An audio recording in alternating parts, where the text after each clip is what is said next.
بسم الله الرحمن الرحيم. الحمد لله رب العالمين، والصلاة والسلام على المبعوث رحمة للعالمين سيدنا محمد وعلى آله وصحبه ومن اهتدى بهديه واتبع سنته وطريقته إلى يوم الدين. أما بعد، فلا زلنا أيها الصائمون مع رمضان في شهر الانتصارات، ومعلوم أن شهر رمضان المعظم هو شهر الانتصارات على المسلمين كما سبق أن ذكرنا قبل ذلك. واليوم موعدنا بعد أن تكلمنا عن غزوة بدر نتكلم عن فتح مكة. ففتح مكة أيضا كان في شهر رمضان من السنة 8 للهجرة، ونلقي بعض الأضواء على بعض المواقف من هذا الفتح الكبير، فتح مكة الذي سعد به سيدنا رسول الله صلى الله عليه وسلم أيما سعادة. كيف لا، ومكة هي بلده الحبيب الذي خرج منه صلى الله عليه وسلم وهو مطرود، يقف على جبل أبي قبيس ويقول: الله يعلم أنك أحب بلاد الله إلى الله، وأحب بلاد الله إلى نفسي، ولولا أن أهلك أخرجوني منك ما خرجت. ومع ذلك لو رجعنا إلى كتب السنة والسيرة، كيف دخل رسول الله صلى الله عليه وسلم مكة وكيف خرج منها، وقارنا بين أخلاق النبوة هذه وأخلاق بعض الغزاة في هذا العصر وقبله وبعده، لوجدنا الفرق شاسعا بين ما كان يفعله رسول الله صلى الله عليه وسلم وما فعله النبي وما فعله غيره من الغزاة والذين يطلقون على أنفسهم فاتحين. انظر، النبي صلى الله عليه وسلم يخرج من مكة طريدا شريدا، ويدخل مكة في أوج عنفوان جيش 12,000 مقاتل، 12,000 مقاتل، حتى كانت تقول العرب: لن يغلب عدد أو جيش عدده 12,000 من قلة.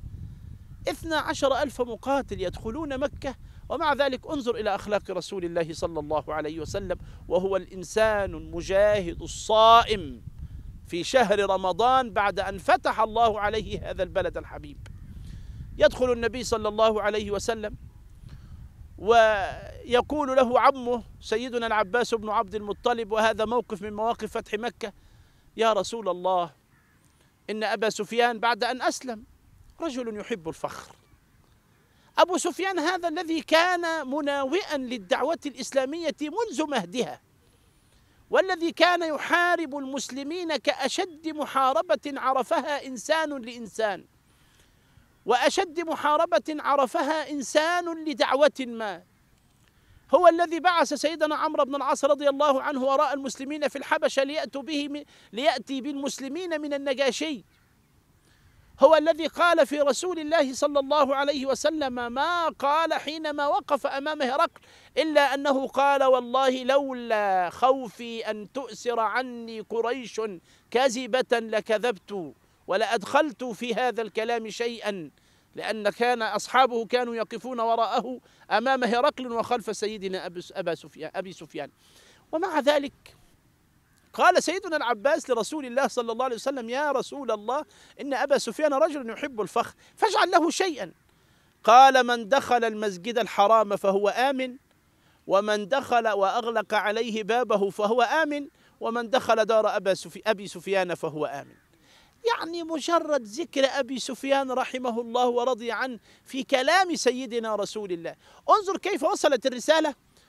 يذهب سيدنا أبو سفيان وهو الرجل الذي يحب الفخر لينذر قريشا من دخول جيش النبي صلى الله عليه وسلم، فقال: يا أهل مكة، إن محمدا صلى الله عليه وسلم قد جاءكم بما لا قبل لكم به.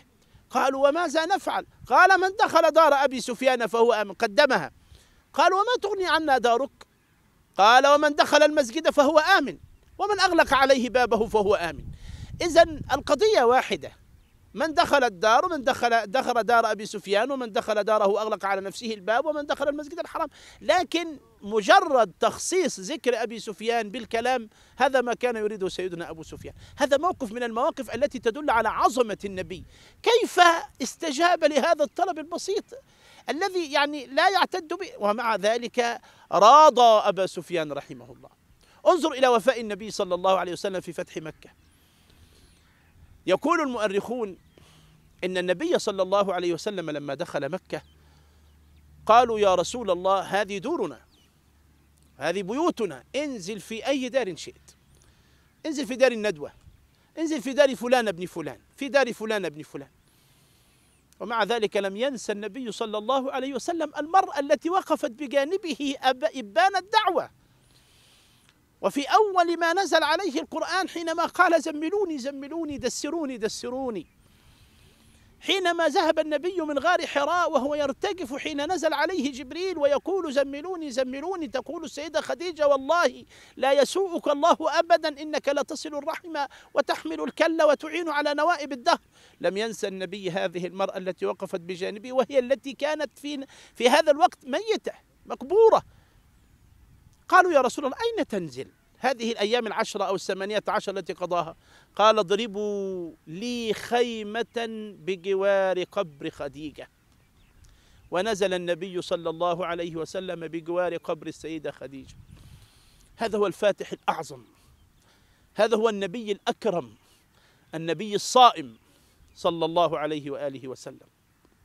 حينما اجتمع أهل مكة، موقف آخر من مواقف الفتح، حينما يجتمع أهل مكة ويقولون لقد فعلنا برسول الله وفعلنا، ونافحنا عن الشرك ودافعنا عن الأصنام، والآن ظهر الحق وقل جاء الحق وزهق الباطل إن الباطل كان زهوقا. ما يفعل بنا رسول الله؟ يجتمعون أمام النبي صلى الله عليه وسلم وهو الفاتح المنتصر المظفر الغالب.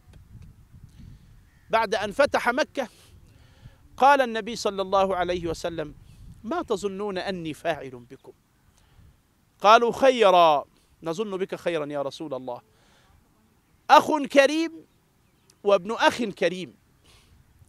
قال النبي صلى الله عليه وسلم اذهبوا فأنتم الطلقاء.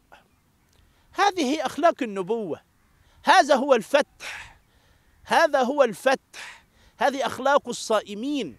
انظر الآن ما تفعل الدول بعضها ببعض، يشتت بعضها شمل بعض، يقتل بعضها بعضا، يذبح بعضها أبناء بعض، يستحيي بعضها نساء بعض، يسبي بعضهم بعضا، ولمجرد الانتصار في جولة من الجولات. أما رسولنا صلى الله عليه وسلم الفاتح المنتصر الرجل العظيم صلوات ربي وسلامه وبركاته عليه يعلمنا أيضا أخلاق رمضان، يعلمنا أخلاق الصائمين، كيف فتح النبي صلى الله عليه وسلم مكة.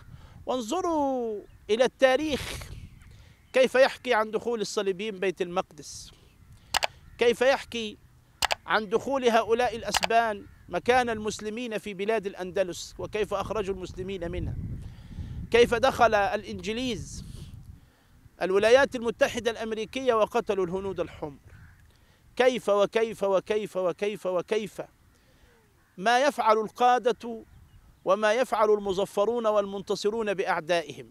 وانظروا إلى النبي صلى الله عليه وسلم ورحماته التي شملت الكون كله. إن النبي صلى الله عليه وسلم لهو القدوة الحقيقية، ولهو المثل الأعظم في الرحمة، ولهو الذي يستحق النصر. ينطبق عليه قوله تعالى يا أيها الذين آمنوا إن تنصروا الله ينصركم ويثبت أقدامكم. ينطبق عليه قول الحق سبحانه وتعالى وبجدارة وما أرسلناك إلا رحمة للعالمين. أيها الصائم الكريم، هذه أخلاق النبوة، وتلك أخلاق التي يتمثل بها القادة الآن، لا يعلم مداها ولا منزلتها إلا الله سبحانه وتعالى. وتلكم أخلاق النبوة موجودة في القرآن الكريم، كان قرآنا يمشي على الأرض. أسأل الله سبحانه وتعالى أن يعلمنا من أخلاق النبوة، وأن نسير على هدي المصطفى صلى الله عليه وسلم. أقول قولي وأستغفر الله لي ولكم، والسلام عليكم ورحمة الله وبركاته. الله.